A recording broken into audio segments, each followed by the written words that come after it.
When the cubs first come in, we really take a lot of time to let them become acclimated. John Heine is the director for the Grizzly Wolf and Discovery Center in West Yellowstone.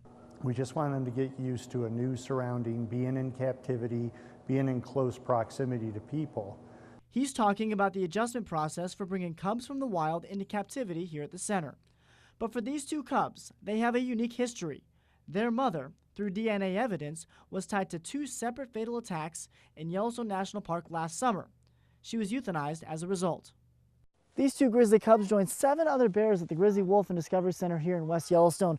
And while their story may be a sad one, they have had no problems adjusting to their new home.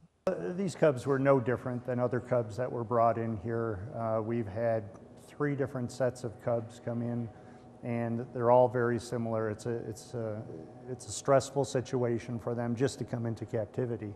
Their behavior was no different than the other cubs that we brought in here, and we just treated them as such. The behaviors they're doing right now is the same as what you get with any young animals. They're actually playing.